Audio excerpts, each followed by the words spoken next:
So I really like now that not only is it understood, now it's somebody like me not just vindicated about the whole thing with Ukraine. Now there's many articles I have over about the last 2 months. There's been more and more articles about the Banderites, our recruitment of the Ukrainian government after World War II, and the Nazis involved. There's like lots of like articles and YouTube videos on this, and to an extent, I just want to make sure that I just want to kind of thank everybody out there that there was a point at which I was worried that no one would ever find out. It really made me think, like, maybe no one will ever find out about this. And so the thing now that I'm really getting fascinated by is how, like, the ADL and groups like that, see, that's liberal America. And liberal America, that's what you're dealing with. I never have had in this super lily white part of Oregon. I think I've had like one person ever like legitimately just try to rile me up by saying something, crazy out of a window of a passing car. And it just came across as like just two lowlives, having a laugh, right? But no, everybody who ever just started saying super crazy, awful shit, always junked out junkos, street people. It's just this whole liberal thing now of you just don't understand them, they're misunderstood, we need to help the street people. No, we were right. These are bad people, that's why they're on the street. They're bad people. They're bad, drug-addled, awful, horrible, demon-mutated monster people at such inordinately high levels that it's just, I can't even fucking express it. I deal with these fuckers all the time now, and it's just so many of them. Like, there's that guy who I'm like, I saw you up in the fucking club years and years ago. You were like always at the club, always looking for something to do. You should have looked for a fucking job. Always seeing this cat. And yeah, people have been asking for a discount, the local 5-finger discount for like almost a decade. And now they're on the fucking streets because they would rather have gotten a tattoo than a little more time on the clock under their belt. There's a part of me that doesn't, I feel a bit, I don't like this feeling. Something feels kind of like morally wrong about having such a feeling.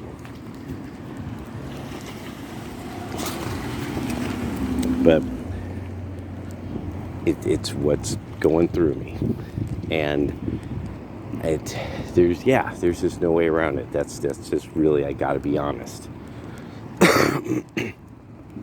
But now the thing that really blows me away is how, okay, at one time, one of the reasons I was like, nobody's ever gonna learn this stuff about the history of Ukraine and the Pentagon and all this business. Like, no one, I'm reading all these books on YouTube about, Stepan Bandera and the Eastern armies, the foreign armies east and all that, and Reinhard Gehlen, and I'm thinking nothing's going to come of it. Now everybody's writing about Reinhard Gehlen and Stepan Bandera and how America made friends with the Nazis to create the Pentagon. And it feels like God delivers. If you wait long enough and you work hard enough, God delivers. That's what it feels like. And it feels good. I don't know what's going to come of it, because this is one of these things that when I learned this, there was a great weight that fell. It felt like weight. I think some of you, that you're more religious, I think you'll get this. Like, you know what the devil's doing.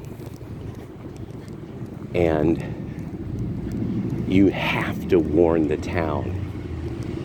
But but how do you do it such that they're just not sitting there going, what the fuck are you talking about? That's some nutty bullshit.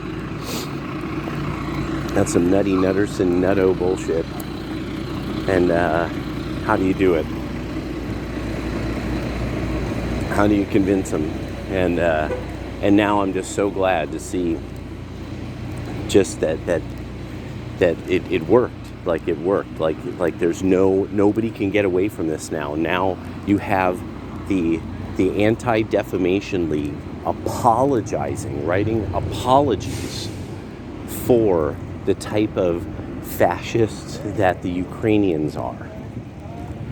So remember, one of the articles that at one point I read was talking about somebody walking around in the new Ukraine and talking about a section that was supposedly once a Jewish section of a city, and that something about it was, it basically wasn't, it was like an artificial Jewish section. Like, it wasn't, like, there wasn't, you just kind of didn't get the feeling there were like a lot of Jews really there.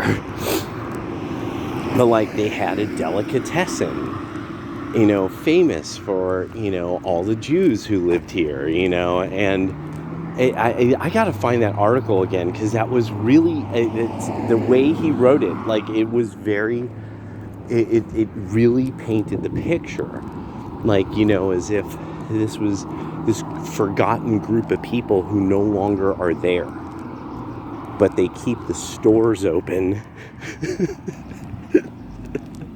in memoriam or something. Like, that's kind of like a sick, my cynical kind of way of summing it up. But so yeah, but I just wanted to put that out there. And I wanted to thank people, like, for keeping up the pressure and not giving in to just the bullshitters, the liberal bullshitters. And really, just now, it's like, all you have to do now with something, if the ADL ever says anything, all you have to do is go, oh, well, I'm Ukrainian, so I identify as Ukrainian, so the ADL can't criticize me. That's the joke I'm using. I identify as Ukrainian, so it's not anti-Semitic when I say it.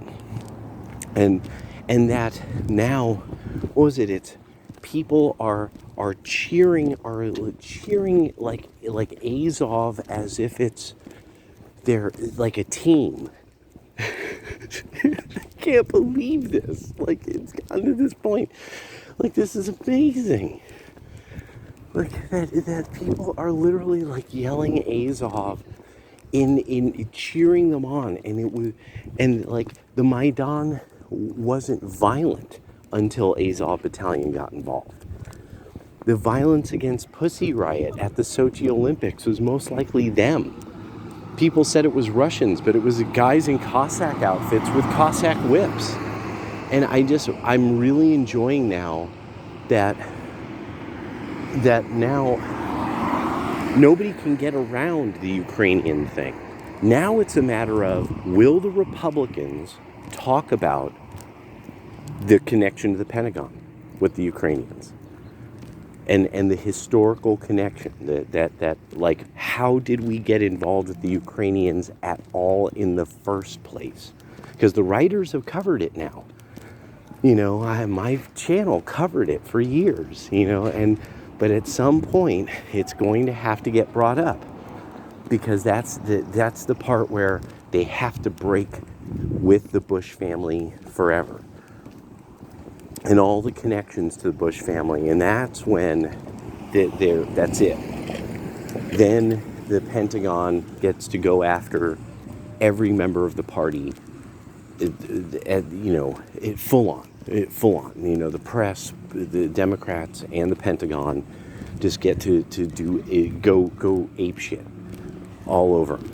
And so I can imagine it's a careful balancing act, trying to figure out how to like undo the influence of some specific section, in the Pentagon or something like that. But I mean, that's now the thing, and it's that the Republican voters need to know this in regards to excising departments from the government.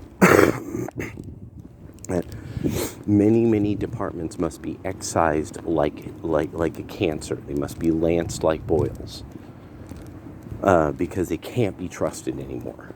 We have no idea what they're going to do or when they're going to do them.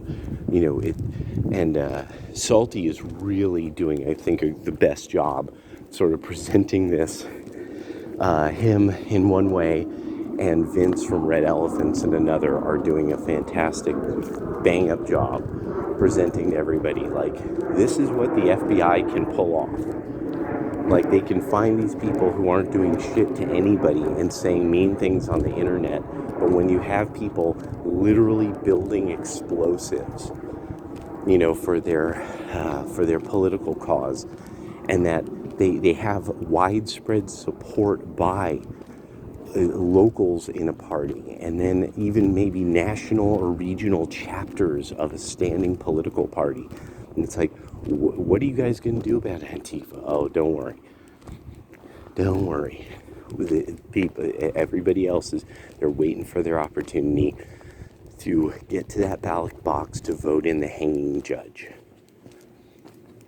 Inevitably, they're going to vote for the hanging judge, because the left is not going to, in any way, shape, or form, act like grown-ups. They're not going to be able to take responsibility. They're not going to act like grown-ups.